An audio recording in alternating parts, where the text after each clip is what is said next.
लकीर और तीसर की लकीर पत्थर के लकीर, पानी के लकीर मिट जाई मास्टर, बालू के लकीर हवा के झोंका मारी भर दी, लेकिन पत्थर के लकीर होले बिरहा के लाइन होले। ये धरती पर कोई मिटावे वालों के जन्म नहीं खेले ले। होने से आप लोग अल्लाह खंड से बिरहा सुननी, आईने से बिरहा आप सबके बीच में लोरकी खंड के शुरुआत, और समय के बाद समय के गीत और विश्वास के गीत आप सबके अच्छा लगे। आइए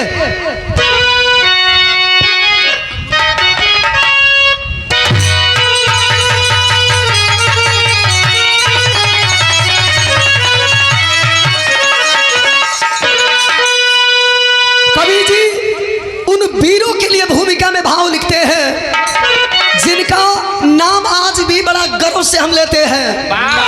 हमारे परिवार में, हमारे खानदान में ऐसे वीर पैदा हुए जिनका नाम सुन करके बड़े बड़ी मैदान छोड़ देते थे, जिनका तलवार चमक चमकता था।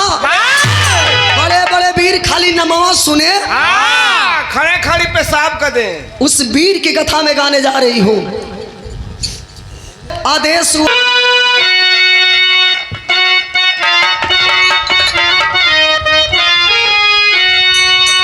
उठाई के कोमल पत्ती से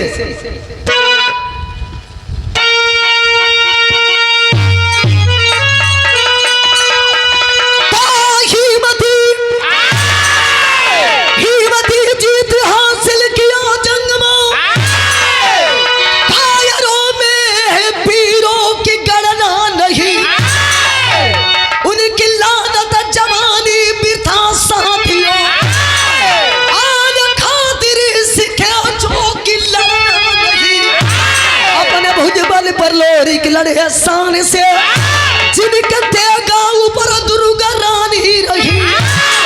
बालिबा का किया ना कोई वीर का, जब जमाने में जौहरी जवानी रही।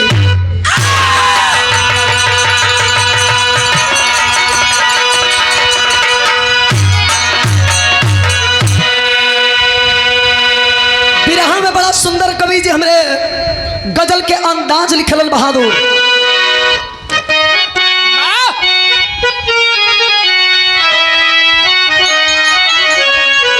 अरे बसी की और दुनिया है,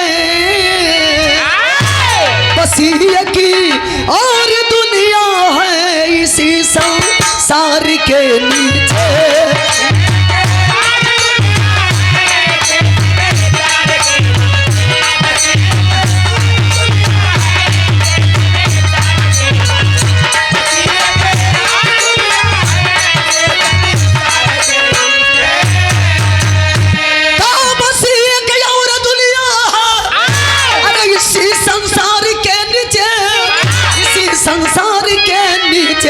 इसी संसार के नीचे अरे पड़ गया अरे सखियों का झूला रे कदम के डाल के नीचे।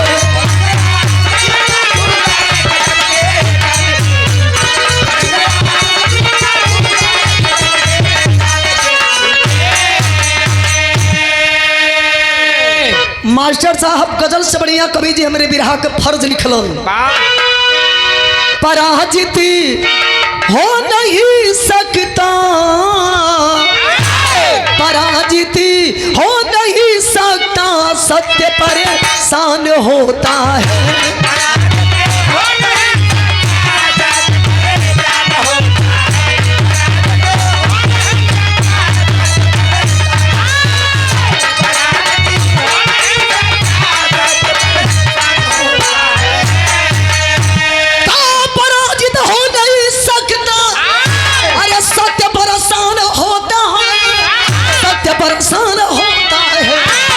परेशान होता अरे जुल्म करने वाला जाल के नहीं इंसान होता। जुल्म करने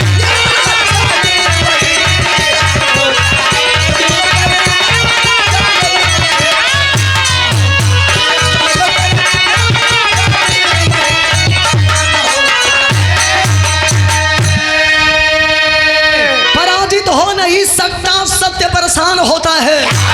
जुल्म करने वाला जालिम नहीं इंसान होता है। कहानी के शुरुआत हो गई। दा बाबू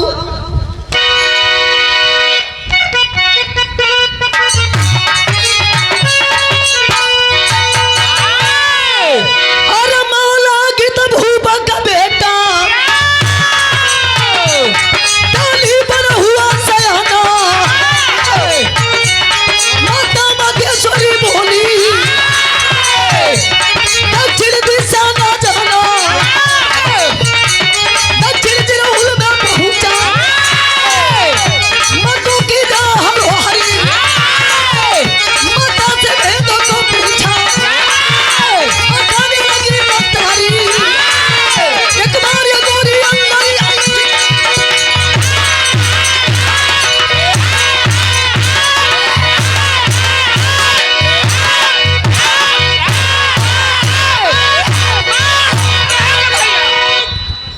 होश में हो जा होश में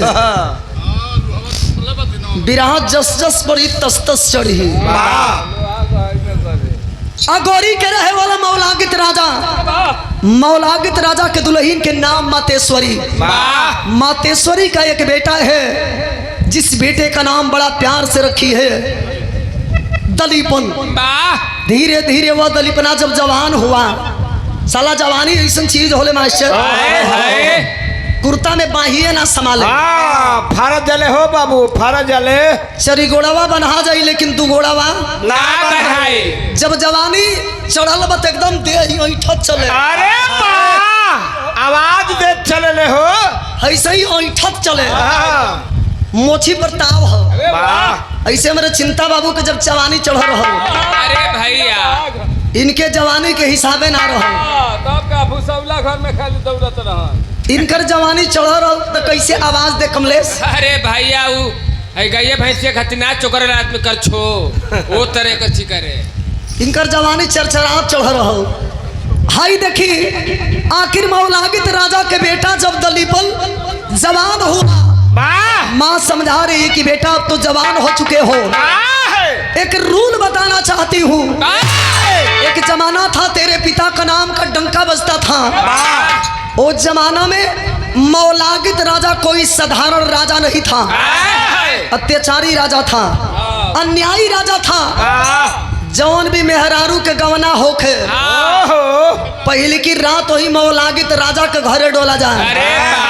पहले की सुहाग रात उहे मनावे मास्टर। जिंदगी के फीता पहले उहे काटे और बाद से डोली कही जाए। अरे माई मतेश्वरी समझावा तड़ी कि बेटा तोरे बाप के नाम से बहुत लोग मैदान छोड़ दे। समय आ गई बतावे के ई माई का आदेश बा पूर्व जइह पश्चिम जइह उत्तर जइह लेकिन कभी दक्षिण दिशा में दलीपना मन ही मन सोचा था कि आखिर कारण का बा। माई हमके दक्षिण दिशा में जाए से रोकत का है बड़ी। एक दिन क्रोध में लाल होके घोड़ा पर सवार होके दक्षिण दिशा में पहुंच गई। दक्षिण दिशा में गईला के बाद देखा था कि जिरौल के अंदर जमीन पर खाली मर्दन का हड्डी पड़ल। हड्डिया देखलस देहिया में आग लग गई। मन ही मन सोचा था क्यों कारण यह न बा। यही समाई हमके भरमावत रही हो, दक्षिण दिशा में आवे से रोकत रही हो। ये हड्डी के सच्चाई माई से जरूर पूछब, अगर बता दी तो ठीक बा। अरे वाह न तो भुला जाए कि हम ओकर बेटा है। गुस्सा में लाल हुआ, पहुंचा अपनी माँ के पास और तलवार रख दिया गर्दन पे। पूछने लगा कि माँ या तो बताओ कि जिरहुल के अंदर जमीन पे जो मर्दों की हड्डियां पड़ी है इस हड्डियां का कारण क्या है। माई मतेश्वरी रोने लगी और रो करके अपने बेटे से बताती है। बिरहा में गीत लग गई।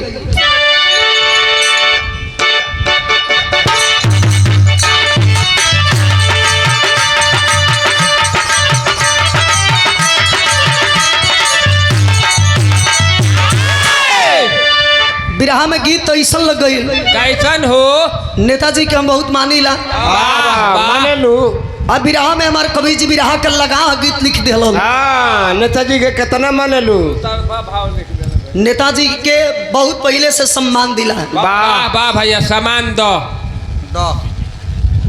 ऐसे बिना सामान के गाँव तोरे कहला से ऐसा महसूस होता कि नेताजी बिना सम्मान के आइल बनी। हाँ तनी एक दिन चेक करवा ले बबुआ। सम्मान सम्मान के मतलब अपने से बड़ों का हमेशा आदर करना चाहिए। घोंचू आदमी खाली हुए दूसरे बात सोची। अरे हम उहे कहानी है भैया। विराह में लगा गीत कवि जी लिख दिया कौनो भौजाई अपने देवर के तरफ इशारा कैलस। जा हो जा एकदम वही में के बड़ा हो। खाली भौजाई के आचरण में लुकाई रहेला। ना रे भौजी ऐसन बात नहीं खे। भौजैया लहा के कहती है का कहे का हो अरे कहरी हैया हिलावे बारी बारी बबुआ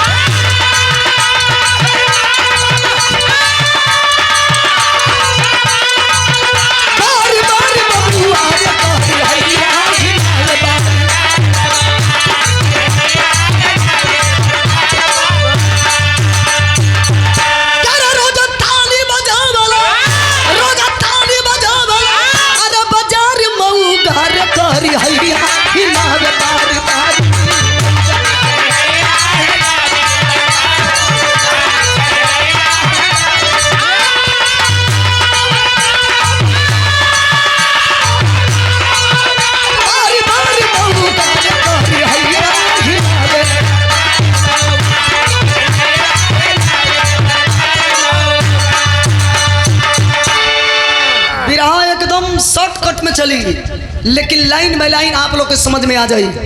माई मतेश्वरी ऐसे रोकत रही कि हमारे गही बेटा बा अगर जान जाई तो हो मारल जाई। लेकिन मजबूर होकर के अपने बेटे से सच्चाई बताती है कि बेटा जानते हो जिरहुल के अंदर जमीन पे जो हड्डियां पड़ी है अरे बा उसका एक ही कारण है। का बतौलस तोर मौसी भइल जब जवानी बबुआ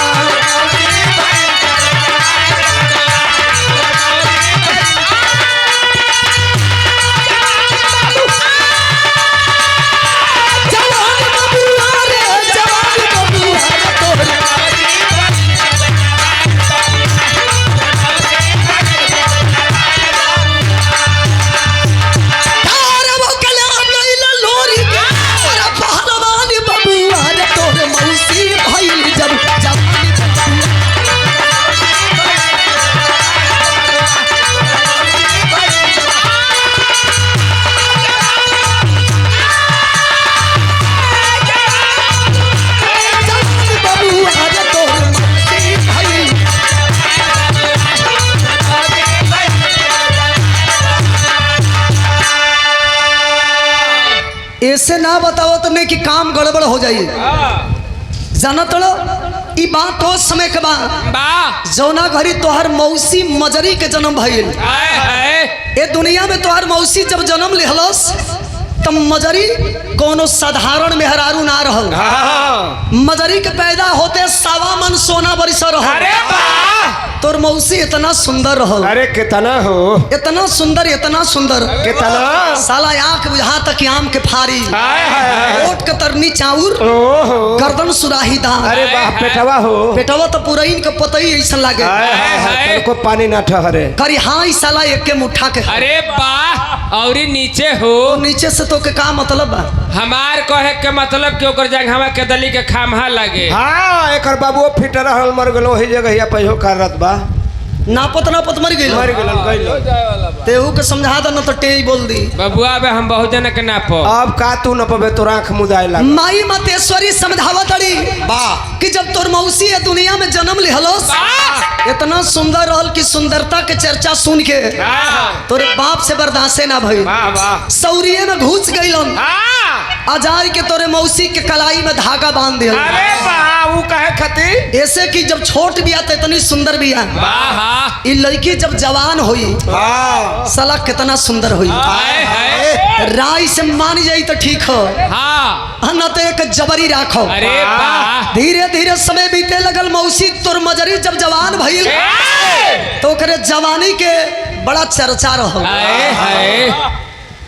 एक रोज मेला देखे खातिर वीर लोरिक अपने दोस्तन के संग यही अगोरी में अइलन। जौना अगोरी के मेला देखे खातिर तोर मौसी भी गई रहो।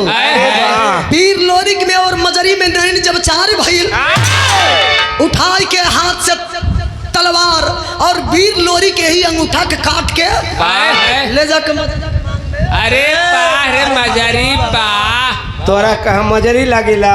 तू कौना मजरी से कम बड़ा? अरे हम मजरा हई हो। अरे वाह वाह देखी पनहरिया रात होके अगर तनी मनी गाल में पाउडर लगा सोलंकी भैया बोल दिला वहीं पर तू बोलो तड़ुका पता चल जाई। नाम का बहुत बड़ा असर होता है। नाव बचिंता सुगर सागर बटले बड़ो मोछ निकाल के अगर पाउडर लगा दिया जाए। अरे वाह अहे चश्मा वाला भाई के चढ़ा दिहल जाओ। अरे हाँ हाँ योरी नारद है। हाँ जायदा तोहर भाई है यही से बर्दाश्त करत नहीं।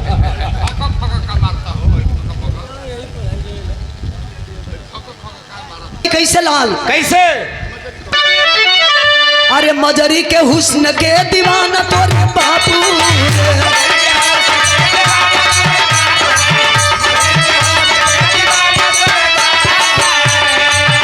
अरे जिरहुल में हरो हरि बाबू नहीं के बापू।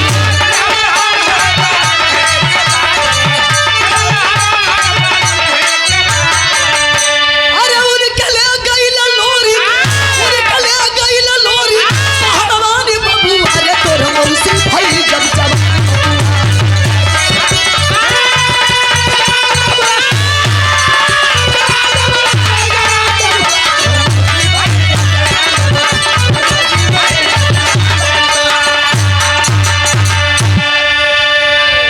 जवई मजरी के मांग भरलो हो। वीर लोरी ताना मरलस बात के वाह अपने आप के बड़का वीर समझा तोड़, हाँ। अपने आप के बड़का पहलवान समझे लो। अरे वाह। कि दुनिया के लोग तोहरे तलवार से डराला, हाँ। तोहर नाम सुन के मैदान छोड़ देला। हाटी मर्द हो अगर जांघी में कुबत हो, छाती में बोल हो तो जैया हमर डोला लेके गौरा में जइबा वही दिन मानव कि तू मर्द हो। अरे वाह वीर लोरी के बतिया के बर्दाश्त से ना कर पौलो। डोला लेके जब जाए लगलन मजरी के तोरे बाबू के जानकारी हो गई। वाह रास्ता में रोके के प्रयास कैलन वाह। और वे रोकला के देन बा कि जिरौल के अंदर तोरे बाबू में अब वीर लोरिक में लड़ाई भइल। अरे वाह। लड़ाइया में ना हक के बहुत सारा वीर मारल गइलन। यहाँ तक कि वीर लोरी के तलवार से तोरे बाप के गर्दन भी काटल गई। अरे वाह। इतना बतिया सुनलस दे के आँख खौले लगल। बाप रे बाप हमरे ऐसा बेटा के धरती बजिएला के धिरकार। वाह हमरे बाप के गर्दन काटे वाला कोई और ही ना बल्कि हमार सगा मौसा अरे वाह। वीर लोरिक। वीर लोरिक ने मेरे पिते की गर्दन काट लिया और हमें अनाथ बना दिया। हाय। दुनिया में जियब तो वीर लोरी के गर्दन अपने तलवार से काटब। वाह। उठ खाई के जब काटे चलन तो कभी जी बिरहा में तर्ज लिखत रहो।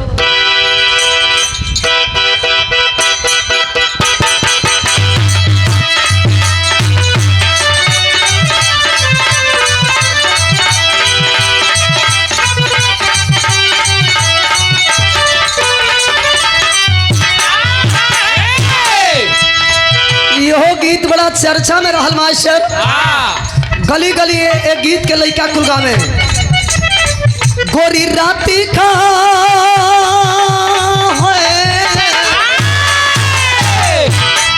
गोरी राती का खेललू हवानी खेल अभी ले महक करुआ खेल।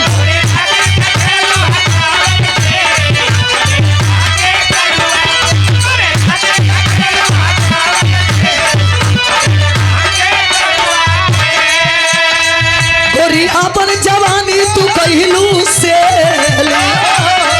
गोरी आपन जवानी तू कहलू से अभी ले महक करुआ खेल।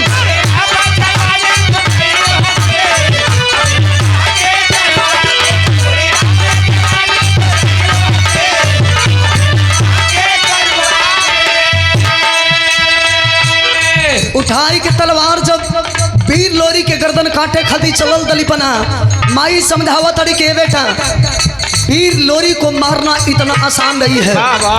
वीर लोरी को अगर मारना है तो दिमाग का इस्तेमाल करना पड़ेगा। जवना लोरी के गर्दन काटे खातिर जात ना वही वीर लोरी के लड़ाई देखे खातिर एगो लड़की जान जवना लड़की के नाम बा श्याम सुंदरी। जाय के वीर लोरिक से कलश का हो का हो अहिरे के बेटवा हो अहिरे के खानदान मान सम्मान बढ़ावेला आ लड़ाई लड़त रहे मजरी खाती तनी है झझरी के नहीं खा देखा हमके अपन रानी बनाई लो वीर लोरी कलन अभी इस रूट की सभी लाइनें व्यस्त हैं कृपया दोबारा डायल करें कलश की नहीं हम इंतजार करब जइया हमके अपन रानी बनैबो वीर लोरी के वादा कैले रहलन कि जब दोबारा अगोरी पर चढ़ाई करो तो श्याम सुंदरी नाम के लड़की से शादी करो समय आ गइल बा वही लड़के के लगे जाइबे लड़ाई आसान हो जाई दलिपना सुन के कैलस का यही बगल में श्याम सुंदरी बाड़ी कुमार के बचल गई महुसा तोहार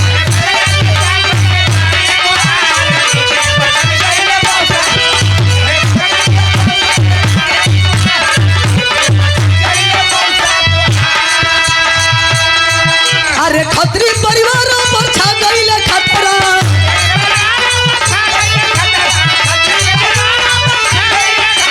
अरे पहुंचा दली पर सब सुंदरी का बदरा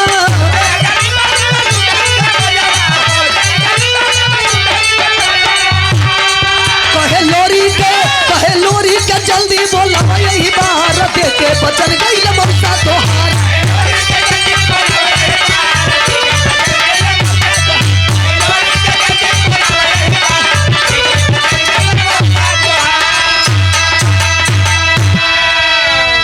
सुनत देरी लगल लेकिन पहुंचत देरी ना लगल घोड़ा पर सवार हो के हाथ में तलवार लेके श्याम सुंदरी नाम के लड़की के लगे दलीपना पहुंच गई चाय के गर्दनिया पर तलवार रख देलो नमस्कार बड़ी जवानी में माता रली हो बोल तोरे नाम श्याम सुंदरी हो बोल पुड़का दी सुनले बनी के मर मौसा तोरे जवानी पर फिदा रहलो वक्त आ गइल बा जल्दी वीर लोरी के बुलाओ अरे वाह अगर वीर लोरी का गोरी में आ जाई हल तो माई के दूध के कसम वीर लोरी के गर्दन ही तलवार से काटो आई अगर ना लौट के अइलो ते दुनिया में तू जिंदा ना रहबे इतना बात सुनल से बाबू केकरा मौत से डर ना होला गन गन गन गन गन गन गन गन गन गन गन गन कांपे लगल चिट्ठी लिखलस वीर लोरी के नाम से समय आ गइल बा अगर ये दुनिया में हमके जिंदा देखल चाहत हो तो जल्दी अगोरी में आप वापस आ जा चिट्ठी गइल बोहा में उस समय वीर लोरी के मौत हो गई रहल चिट्ठी पढ़ल के हो वीर लोरी के लड़का जेकर नाम बा देवाजी चंडाजी अब होरी की जब चिट्ठिया के पढ़ला हने बाबू शरीरिया के खुनवा खौले लगल कहला आदमी के शेर के बेटा शेर होला बांस के तोरी बांस से बेला साला ही 3 दिन के लौड़ा छोड़ा एकर ही मजाल कि हमरे बाप के लल कर ले हो ये दुनिया में जिंदा रह तो बाप के बदला एक कमीना के मार के चुकाई उठाई के जब तलवार दलिपना के मारे खाती चलल लो दुर्गा जी प्रकट हो गई बिरहा के अंदर टेरी लिखल गई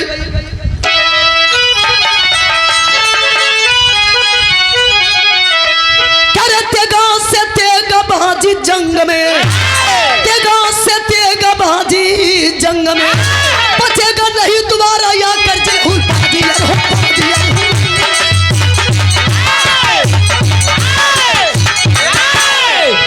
बचेगा नहीं दोबारा या कर जी राहुल पाजी तेगा से तेगा बाजी जंग में जब जागे याद कभी दिल में किसको अपनों का दर्द नहीं ना लिया बाप का बदला वो समझो ही जड़ा है मर्द नहीं दुख भरा पत्र लिखकर ये बलाता गौरा में भेजवाई है वो चिट्ठी पाए अब होरी का खो में लाली छाई है तीनों भाई संग अजय चढ़ अगोरी में आए हैं काटेंगे दलीपन की गर्दन लोहू का टीका लगाए हैं बोली दुर्गा माँ खेल रही चकती लगा दे बादल में मौत दलीपन दुश्मन की मातेश्वरी के आंचल में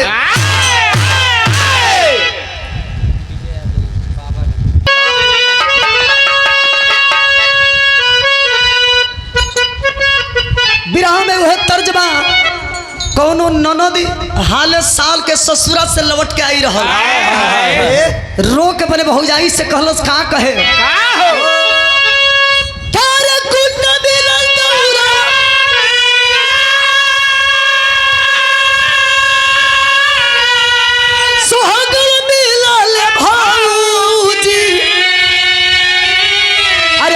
से जरिया बंदी को नया रे मऊगवा मिलले भाऊजी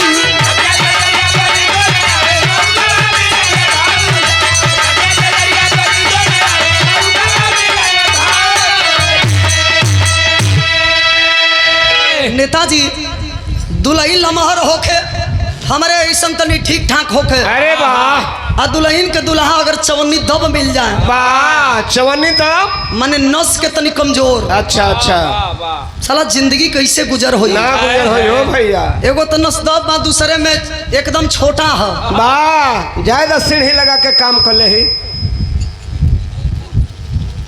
माफ करो धुन से बढ़िया कवि जी बिरहा के लाइन लिखे तन तनी ध्यान दे बात कौन समय के बाद कुटिया बड़ा दुर्वासा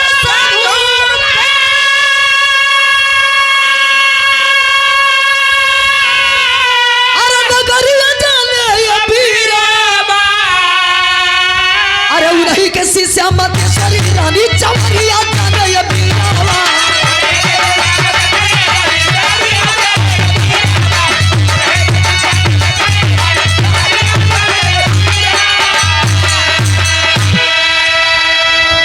चिट्टी के बड़े के वीर लोरी के लइका देवाजी चंद्राजित अब हो जब मारे खाती चलल लो माई दुर्गा समझावत तरीके बेटा ओहो दलिपनो कोनो साधारण चिड़िया के नाम ना हो दलिपना के मौत ओकरे माई के आंचल में बा आज जब तक ले बुढ़िया के आंचल फाटी ना ये धरती पर ओके कोई मारे वाला पैदा नहीं खेले ले रोवत लो की माई तब ई बताओ कि ओकर मौत कैसे होई दुर्गा जी कहली बेटा जिंदगी भर तोरे बाबू के जांघी के खून पिए नहीं हमरे बल पर तोर बाबू लड़ाई जीता तरलो अगर ना बताई तो आज हमें खानदान के मर्यादा खत्म हो जाए अगर दलीपना के मारे के बाद तो सबसे पहले बुढ़िया के आंचल फाड़े के हुई बुढ़िया के आंचल फट जाई तो समझ जाइए कि दलीपना के मौत आसान हो गई श्याम सुंदरी नाम के लड़की के लगे तबे जइहा सब लोग जाना था कि बुढ़िया दलीपना कमाई जोगी बाबा के बहुत बड़ा शिष्य हो जोगी बाबा के खाली नमवा धरवा लो बुढ़िया चल दी आज वही रास्ता में आई तीनों ठोड़ा मिल के फाड़ दिया लो ये उपाय लगाए के जोगी के भेष में चल लो आज जब जोगी के भेष में गई लो बुढ़िया के आंचल के फाड़ दिया लो बुढ़िया समझ गई कि आंचल फटला के मतलब कि हमारे बेटा के मौत आसान माई अपना बेटा के जिंदगी बचावे खातिर कैली का भी राह में तर्ज लग गई बहादुर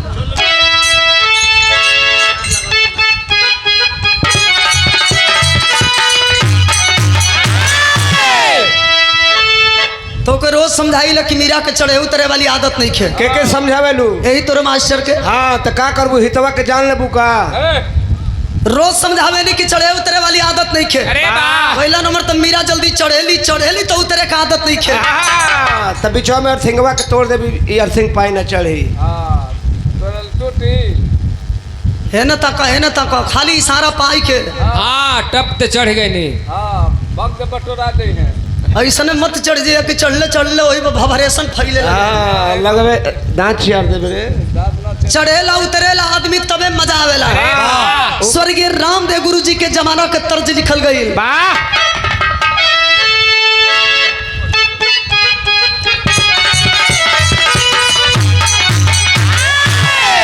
जब स्वर्गीय रामदेव गुरु जी में बुल्लू गुरु जी में जब मुकाबला होके तो स्वर्गीय बुल्लू गुरु जी ऐसा ही पोजीशन बनाई ली अरे वाह रे बुल्लू जी देख रामदेवा हाँ देख तोरा में अब चापत नहीं देख ये छुआवत है अच्छा तो जब छुआवे का प्रयास करी तो कैसे गाई कैसे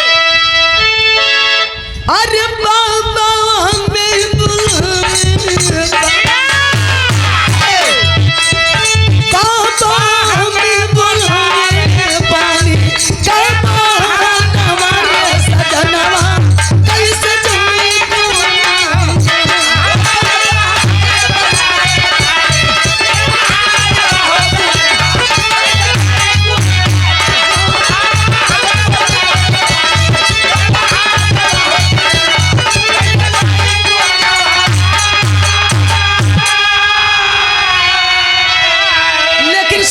रामदेव गुरु जी के करेजा बाग के करेजा रहल वाह ये तर्ज के गाई तो कैसे गाई मास्टर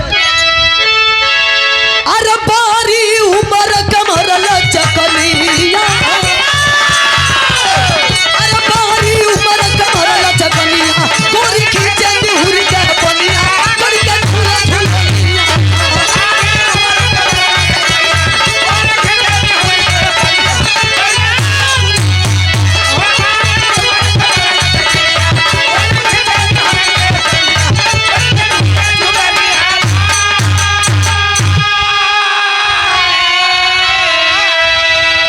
तरस बढ़िया कवि जी बिरहा के फर्ज लिखतनी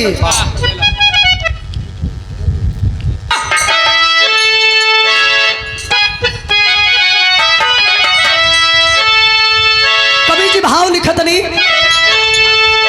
कर झंखन लगे मतेश्वरी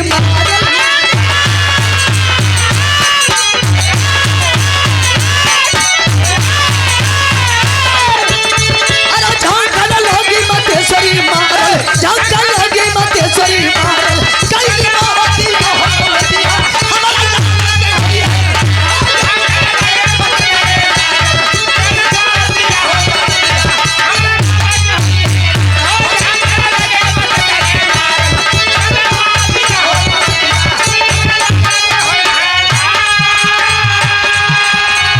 तयमर था जोगी शिव शंकर भीरा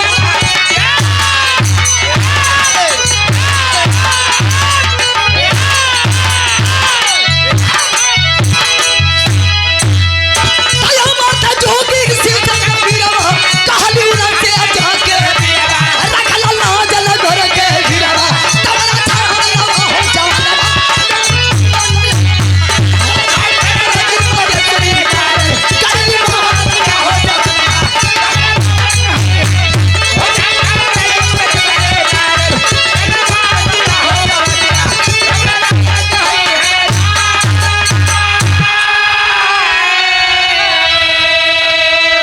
जेवई माई मतेश्वरी के आंचल फाटल रोवत रोवत पहुंच गई वो साधु जी के लगे अजार के कहली के बाबा ए बाबा सुनले बनी के तो के अमर के वरदान मिलल बा 3 गोड़ा आइल बड़ा स 3 बड़ा रुपया बड़ा स हाँ कैसन कैसन बड़ो सो एगो तो भी छोकड़ा है हाँ आ एगो तनी लमछर बा वाह अति सरखा जौन बा मास्टर ओकर मोछ ना पाम ही आवत अभी ओ 3 गोड़ा 3 किस्म के बड़ा स हाँ बुझा तक के गोरी के पनिए लूट ली हंस वाह वाह अगर अगोरी के पानी बचावल चाहत रह तो जा और जाके अगोरी के पानी बचा लो वाह जवना गरीब बाबा चल हन हाथ में धनुष बाण लेके माई दुर्गा सवार भैली और सवार होके कैली का कवि जी बिरहा में 4 लाइन लोरकी लिखलन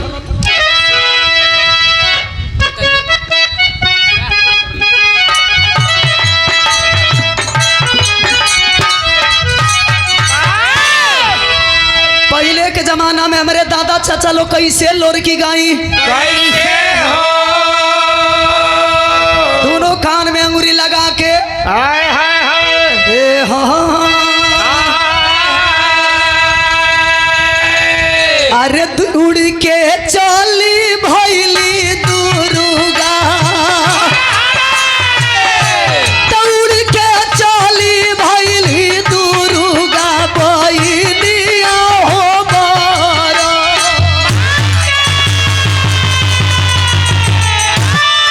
त गईली अभयापुर में देवी हो त गईली अभयापुर में देवी हो कि बारमा के जहाँ दरा जबले फरब नहीं भैया त जबले फरब नहीं भैया का गजवा हो जोगी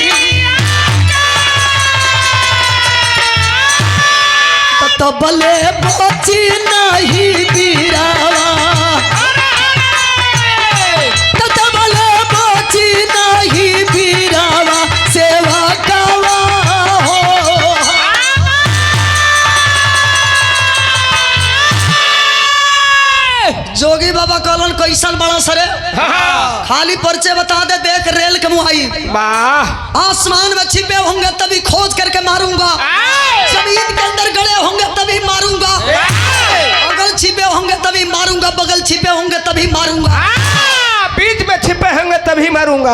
इतना बाण मारो कि सार लो आगे भागी लो पीछे था वो कहे रेल तो नहीं खेल रेल के छोड़ी जिंदगी में याद रही कि मर्दन से भेंट रहल जोगी बाबा जब चल रहा तो तीनों ठौरा खड़ा बढ़ल देखलन देखते पहचान गइलन पहचान गल कलन घबरा लो मत बचवा मारब लेकिन धीरे धीरे छुआई छुआई मारब जल्दी ना मुआई जाके बोल दो दुर्गा जी समझ गईली क्यों बुझा तक मेरे सेवकन के जिंदगी बची होची ना है उपाय लगौली उड़ान भर के पहुंचली अभयापुर में ब्रह्मा जी के लगे अरे वाह और जाई के पैरवा पकड़ी के कहली भैया हो सुनले बने कि आप साधु बाबा के अमर के कागज बनौले बड़ो जब तक ले वो साधु बाबा के अमर के कागज फटी ना बुझा तक मेरे सेवकन के जान बची होची ना है जल्दी से अमर के कागज फाड़ दो ब्रह्मा जी कलन बहिन हो तो का फटक के लो फटक के दो चले जाओ चली जाओ यहाँ तुम्हारा कोई चारा चलने वाला नहीं है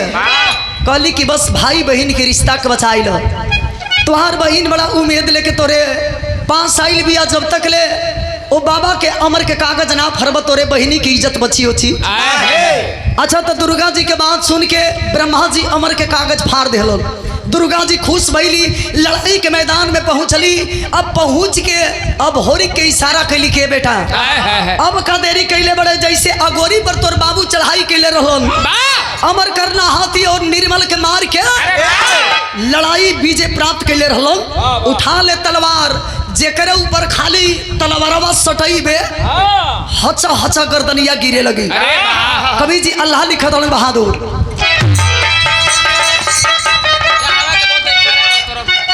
निवेदन करो कि आप लोग नेताजी के चाय थोड़ा लिया के पिया दी अल्लाह के अंदर भाव लिखल गई अरे जैसे वीर लोरी के जंगी जीतल जी राहुल में ये बाबू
जैसे वीर लोरी के जंग जीतले जिराहुल में अमर करना हाथी और निर्मल के मार वैसे अब होरी खाते लेके तलवारिया जंग जिराहुल में करे हो धुआंधार उठाए के तलवार लगलन गर्दन काटे जमीन के अंदर गर्दन के खरिहान लग गई तब तक ले दे ही तोड़ा चलल बदली बना आओ माई कलाल है तो हमें मार के आओ आओ आओ आओ आओ बड़ा तोर जोर फाटत है आओ एक पकड़ दे आओ आओ अरे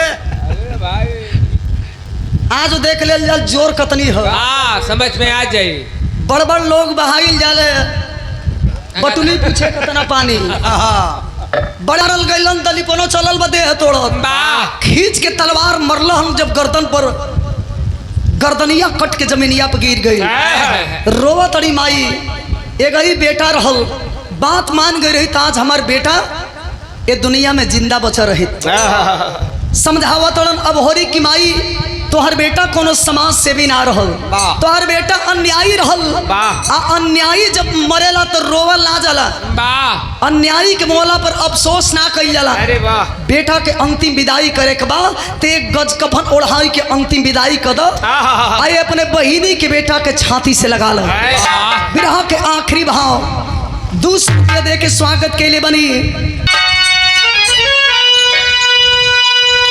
मौसी मतेश्वरी मतरोव मन ही मनाय जहाँ आय अपन हे ललन के अरे कफन तनुड़ा जाय अपन हे ललनी के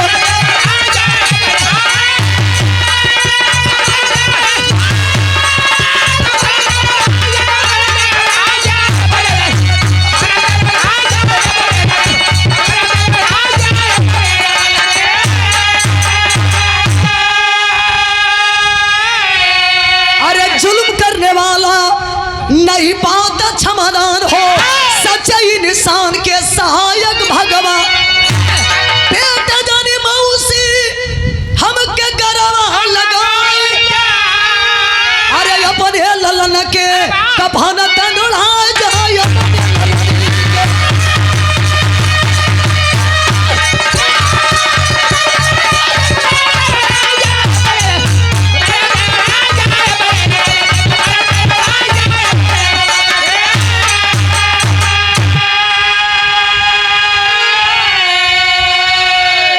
विराह सुने वाला भैया लोग ई विराह हमार गौला के मेन मकसद ई रहल कि जैसे हमने के तेरे ही के उपलक्ष्य में स्वर्गीय चाचा जी के नाम पर जुटल बनी जा अगोरी में जब दलीपना का मौत भइल तो अगोरी में नाना महाराज के बुलाए के अब होरी के अपने नाना के ताज बनले रहलो अगोरी में वीर लोरी के लइकन के देन बा कि बहुत बड़ा यज्ञ भई रहल उ यज्ञ भइला के कारण जानत नहीं का रहल जतना लड़ाई के मैदान में लोग मारल गई रहल जेकर आत्मा भटकत रहल सबके आत्मा के शांति मिलल तो ओ खानदान के वीर ऐसा रहल केवल आपन ना सबके भलाई सोचत रहल सुनबे कहीं जाए आप लोग जो भी समझवादी थे तो आज पूरे जितने लोग भटक रहे थे सबके आत्मा को शांति दिलाए आदमी चला जाता है कृति अमर होती है सावनी गुजर जाने की बात जल की कदर होती है हर इंसान को ऐसा ही सोच रखनी चाहिए क्या बात है क्या बात